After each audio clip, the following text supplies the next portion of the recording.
श्री रामनाथ कोविंद जी, उपराष्ट्रपति श्री एम वेंकैया नायडू जी, प्रधानमंत्री श्री नरेंद्र मोदी जी, लोकसभा के स्पीकर श्री ओम बिरला जी, चीफ जस्टिस एन.वी. रमन्ना जी, सम्मानित सांसदगण, अन्य महानुभावों, देवियों और स्वजनों तथा मेरे प्यारे देशवासियों, सभी को जोहार।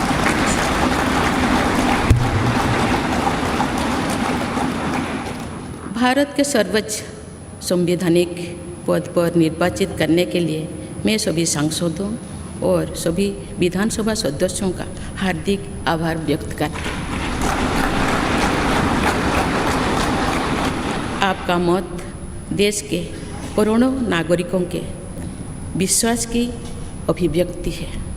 मैं भारत के समस्त नागरिकों की आशा, आकांक्षा और अधिकारों की प्रतीक इस पवित्र संसद से सभी देशवासियों का पूरी विनम्रता से अभिनंदन करती हूँ।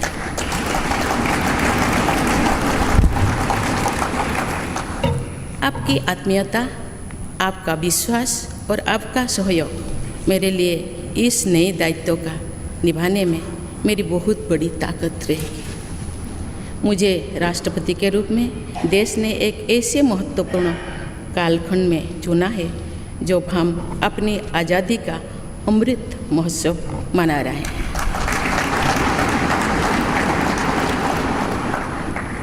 आज से कुछ दिन बाद ही देश अपनी स्वाधीनता के 75 वर्ष पूरी करेगा। ये भी एक संयोग है कि जब देश अपनी आज़ादी के 50वें वर्ष का पर्व मना रहा था तभी मेरे राजनीतिक जीवन की शुरुआत हुई थी। और आज आज़ादी के 75वें वर्ष में मुझे ये नया दायित्व मिला है। ऐसे ऐतिहासिक समय में जब भारत अगले 25 वर्षों के विजन को हासिल करने के लिए पूरी ऊर्जा से जुटा हुआ है, मुझे ये जिम्मेदारी मिलना मेरा बहुत बड़ा सौभाग्य है। मैं देश की ऐसी पहली राष्ट्रपति भी हूँ जिसका जन्म आज़ाद भारत में हुआ है। हमारे स्वाधीनता सेनानियों ने आज़ाद हिंदुस्तान के हम नागरिकों से जो अपेक्षाएं की थी उनकी पूर्ति के लिए इस अमृत काल में हमें तेज गति से काम करना होगा। इन 25 वर्षों में अमृतकाल की सिद्धि का रास्ता 2 पटरी पर आगे बढ़ेगा, सबका प्रयास और सबका कर्तव्य। भारत के उज्जवल भविष्य की नई विकास यात्रा हमें सबके प्रयास से करनी है, कर्तव्य पथ पर चलते हुए करनी ही है। काल यानी 26 जुलाई को कारगिल विजय दिवस भी है। ये दिन भारत की सेनाओं के शौर्य और संयम दोनों का ही प्रतीक है।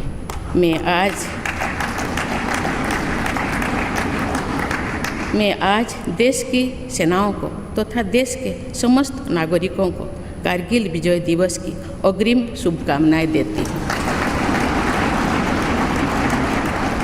देवियों और स्वजनों, मैंने अपनी जीवन यात्रा पूर्वी भारत में ओडिशा के एक छोटे से आदिवासी गांव से शुरू की थी।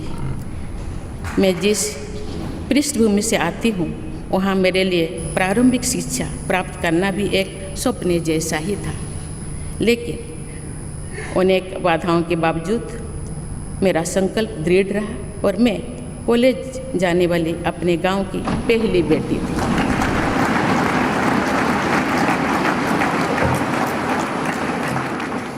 मैं जनजातीय समाज से हूँ और वार्ड काउंसिलर से लेकर भारत की राष्ट्रपति बनने तक का अवसर मुझे मिला है। ये लोकतंत्र की जननी भारतवर्ष की महानता है।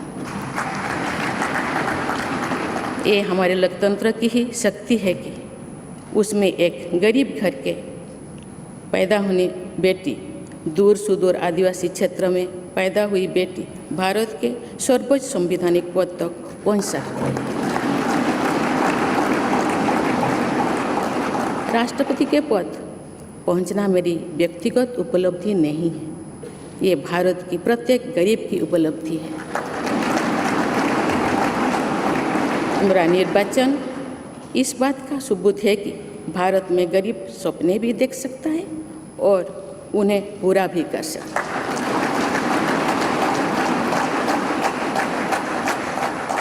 और ये मेरे लिए बहुत संतोष की बात है कि जो सदियों से वंचित रहे, जो जीवन विकास के लाभ से दूर रहे, वे गरीब, दलित, पिछड़े तथा आदिवासी मुझे ये अपना प्रतिबिंब देख सकते हैं।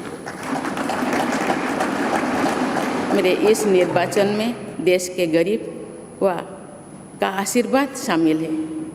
देश की करोड़ों महिलाओं और बेटियों के सपनों और सामर्थ्य की झलक है। मेरे इस निर्वाचन में पुराने लीग से हटकर नए रास्ते पर चलने वाले भारत के आज के युवाओं का साहस भी शामिल है। ऐसे प्रगतिशील भारत का नेतृत्व करते हुए आज मैं खुद को गौरवान्वित महसूस कर रही हूँ। मैं आज समस्त देशवासियों को, विशेषकर भारत के युवाओं को तथा भारत की महिलाओं को ये विश्वास दिलाती हूँ कि इस पद पर कार्य करते हुए मेरे लिए उनके हित सर्वोपरि होंगे। देवियों और स्वजनों, मेरे सामने भारत के राष्ट्रपति पद की ऐसी महान विरासत है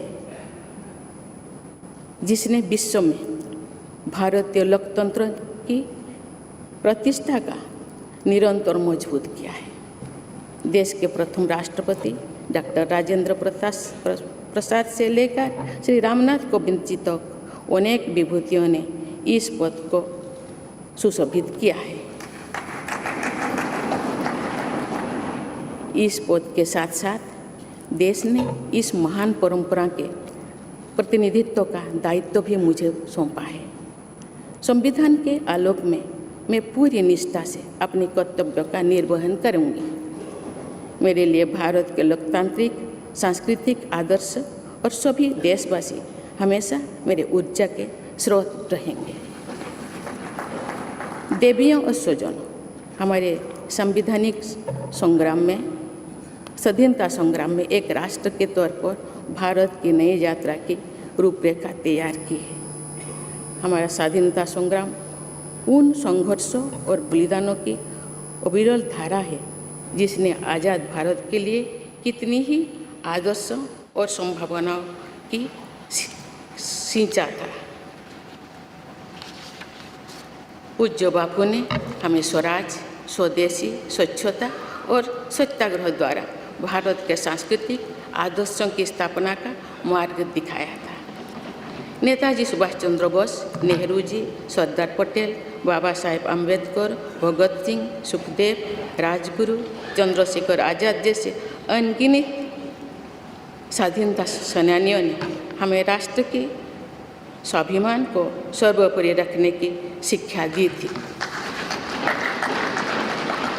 रानी लक्ष्मीबाई, रानी वेलु नाचियार, रानी गाईदिन्लु और रानी चेन्निमा जैसी अनेकों वीरांगनाओं ने राष्ट्र इच्छा और राष्ट्र निर्माण में नारी शक्ति की भूमिका को नई ऊर्जा दी है। संथाल क्रांति, पाइक क्रांति से लेकर कोल क्रांति और भील क्रांति ने स्वतंत्रता संग्राम में आदिवासी योगदान को और सशक्त किया। सामाजिक उत्थान एवं देश प्रेम के लिए धरती आबा भगवान बिरसा मुंडा जी के बलिदान से हमें प्रेरणा मिली थी।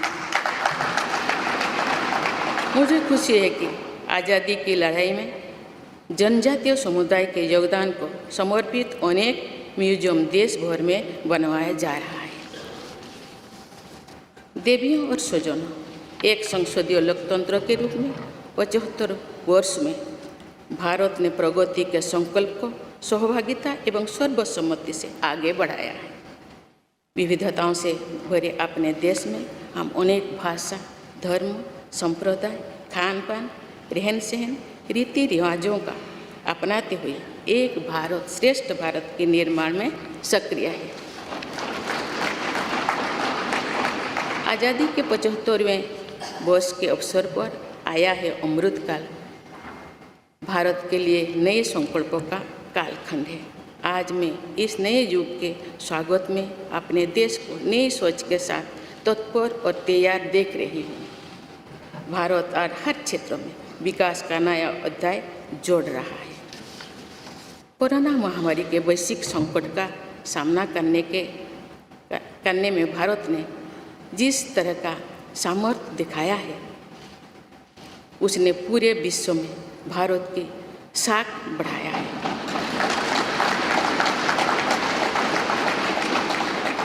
हम हिंदुस्तानियों ने अपने प्रयासों से न सिर्फ इस वैश्विक चुनौती का सामना किया, बल्कि दुनिया के सामने नए मापदंड भी स्थापित की। कुछ दिन पहले भारत ने कोरोना वैक्सीन की 200 करोड़ डोज लगाने का कीर्तिमान बनाया है। इस पूरी लड़ाई में भारत के लोगों ने जिस संयम, साहस और सहयोग का परिचय दिया, वो एक समाज के रूप में हमारी बढ़ती हुई शक्ति और संवेदनशीलता का प्रतीक है। भारत ने इन मुश्किल हालात में न केवल खुद को संभाला, बल्कि दुनिया की मदद भी की। कोरोना महामारी से बने माहौल में आज दुनिया भारत को नए विश्वास से देख रही है। दुनिया की आर्थिक स्थिरता के लिए, सप्लाई चेन की सुगमता के लिए और वैश्विक शांति के लिए दुनिया को भारत से बहुत उम्मीदें हैं। आगामी महीनों में भारत अपनी अध्यक्षता में G20 ग्रुप की मेजबानी भी करने जा रही है। इसमें दुनिया के 20 बड़े देश भारत की अध्यक्षता में वैश्विक विषयों पर मंथन करेंगे। मुझे विश्वास है भारत में होने वाले इस मंथन से जो निष्कर्ष और नीतियाँ निर्धारित होंगे, उनसे आने वाले दशकों की दिशा तय होगी। देवियों और स्वजनों, दशकों पहले मुझे रायरंगपुर में श्री अरबिंदो इंटीग्रल स्कूल में शिक्षक के रूप में कार्य करने का अवसर मिला था। कुछ ही दिनों के बाद श्री अरबिंदो जी की 150वीं जन्म जयंती मनाई जाएगी। शिक्षा के बारे में श्री अरबिंदो के विचारों ने मुझे निरंतर प्रेरित किया है। जनप्रतिनिधि के रूप में विभिन्न पदों पर कार्य करते हुए और फिर राज्यपाल के रूप में भी मेरा शिक्षण संस्थानों के साथ सक्रिय जुड़ाव रहा है। मैंने देश के युवाओं के उत्साह और आत्मबल को करीब से देखा है। हम सभी के श्रद्धेय अटल जी कहा करते थे कि देश के युवा जब आगे बढ़ते हैं तो वे सिर्फ अपने ही भाग्य नहीं बनाते, बल्कि देश का भी भाग्य बनाते हैं।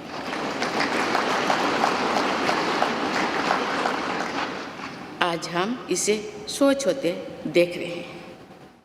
वोकल फॉर लोकल से लेकर डिजिटल इंडिया तक हर क्षेत्र में आगे बढ़ रहा आज का भारत विश्व के साथ कदम से कदम मिलाकर औद्योगिक क्रांति 4.0 के लिए पूरी तरह भारत तैयार है।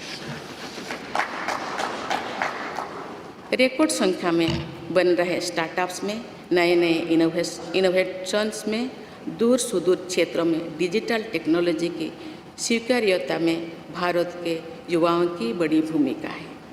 बीती वर्षों में भारत ने जिस तरह महिला सशक्तिकरण के लिए निर्णय लिए हैं, नीतियाँ बनाई गई है, इससे भी देश में एक नई शक्ति का संचार हुआ है। मैं चाहती हूँ कि हमारी सभी बहनें व बेटियाँ अधिक से अधिक सशक्त हो तथा वे देश के हर क्षेत्र में अपना योगदान बढ़ाते रहें। मैं अपने देश के युवाओं से कहना चाहती हूँ कि आप न केवल अपने भविष्य का निर्माण कर रहे हैं, बल्कि भविष्य के भारत की नींव भी रख रहे हैं। देश के राष्ट्रपति के तौर पर मेरा हमेशा आपको पूरा सहयोग रहेगा।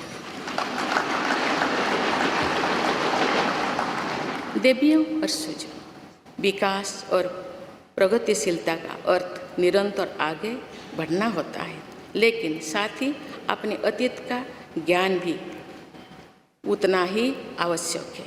आज जब विश्व सस्टेनेबल प्लानेट की बात कर रहे हैं, तो उसमें भारत की प्राचीन परंपराओं, हमारे अतीत की सस्टेनेबल लाइफस्टाइल की भूमिका और बढ़ जाती है। मेरा जन्म तो उस जनजातीय परंपरा से हुआ है जिसने हजारों वर्ष से प्रकृति के साथ तालमेल बनाकर जीवन को आगे बढ़ाया है।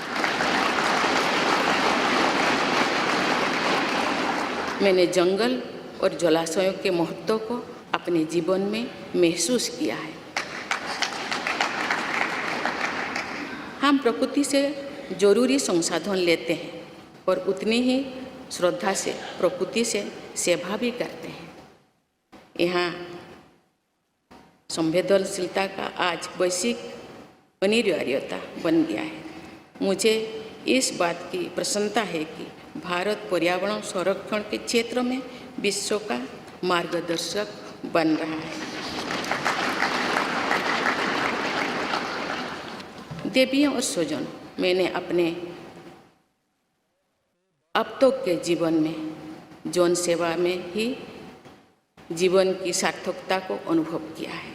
श्री जगन्नाथ क्षेत्र के एक प्रख्यात कवि भीम भोई जी की कविता की एक पंक्ति है, मो जीवन पचे नर्क के पड़ी था जगत उद्धार है।